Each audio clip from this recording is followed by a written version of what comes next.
നമസ്കാരം, ക്രൈം ഓൺലൈനിലേക്ക് സ്വാഗതം. മുഖ്യമന്ത്രിയുടെ ഒരാഴ്ചത്തെ വാർത്താ സമ്മേളനത്തിലെ വൈദ്യുത ബില്ല് കണ്ട് കേരളം ഞെട്ടിയിട്ടേയുള്ളൂ. സംസ്ഥാനത്തിന്റെ പ്രിയപ്പെട്ട മുഖ്യമന്ത്രി പിണറായി വിജയന്റെ വാർത്താ സമ്മേളനത്തിന്റെ വൈദ്യുത ബിൽ വെറും 40,000 രൂപ മാത്രമാണെന്നുള്ള ഞെട്ടിക്കുന്ന വിവരമാണ് കഴിഞ്ഞ ദിവസം പുറത്തു വന്നത്. ഇതിനു പിന്നാലെയാണ് പിണറായി സർക്കാരിന്റെ മറ്റൊരു ധൂർത്തും എത്തിയത്.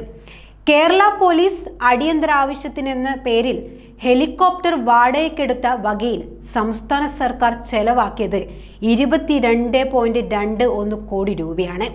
എന്നാൽ ഇക്കാലയളവിൽ ഹെലികോപ്റ്റർ എന്തൊക്കെ ആവശ്യത്തിന് ഉപയോഗിച്ചുവെന്നുമുള്ള ചോദ്യങ്ങളോട് കൈമലർത്തുകയാണ് കേരള പോലീസ്.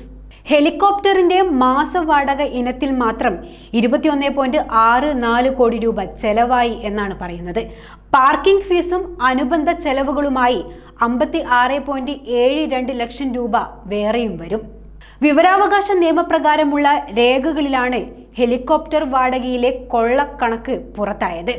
എന്നാൽ ഹെലികോപ്റ്റർ എന്തിനൊക്കെ ഉപയോഗിച്ചെന്ന ചോദ്യത്തിന് പോലീസ് ആസ്ഥാനത്ത് നിന്ന് വ്യക്തമായ മറുപടിയില്ല. മുഖ്യമന്ത്രിയോട് ചോദിക്കാമെന്നാണെങ്കിൽ എനക്കൊന്നും അറിയില്ലെന്ന മറുപടിയാകും കേൾക്കേണ്ടത്. എന്തായാലും സംഭവം കലക്കി. പിണറായി സർക്കാർ 2 തവണ ഭരണത്തിലെത്തിയപ്പോൾ കേരളത്തിന് ഉണ്ടായ ഗുണം ഇതൊക്കെയാണ്.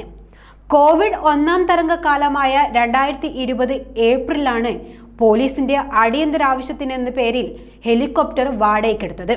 ഡൽഹി പവൻ ഹംസ് കമ്പനിയിൽ നിന്ന് 1 വർഷത്തേക്ക് സർക്കാർ ഹെലികോപ്റ്റർ വാടകയ്ക്കെടുത്തത് 1.44 കോടി രൂപയും GSTയുമായിരുന്നു മാസവാടക. അതിൽ കൂടുതലായാൽ മണിക്കൂറിന് 67,000 രൂപ വീതവുമെന്നതായിരുന്നു കണക്ക്. കരാർ കാലാവധി അവസാനിക്കുമ്പോൾ ആകെ ചെലവായത് 22,21,51,000 രൂപയാണ്. ഹെലികോപ്റ്റർ വാങ്ങിയ ശേഷം എത്ര തവണ ഉപയോഗിച്ചെന്നും മാവോയിസ്റ്റ് വേട്ടയ്ക്കായി 1 വട്ടമെങ്കിലും ഉപയോഗിച്ചിട്ടുണ്ടോ എന്നുമുള്ള ചോദ്യങ്ങൾക്ക് വിവരങ്ങൾ ലഭ്യമല്ലെന്ന മറുപടിയാണ് ലഭിച്ചത്. ഇന്നലെയാണ് മുഖ്യമന്ത്രിയുടെ വാർത്താ സമ്മേളനത്തിലെ വൈദ്യുത ബില്ല് പുറത്തു വന്നത്. വിളക്കുകൾ സജ്ജീകരിച്ച കരാറുകാരന് പണം നൽകാൻ സർക്കാർ ഉത്തരവുമിറങ്ങിയിരുന്നു.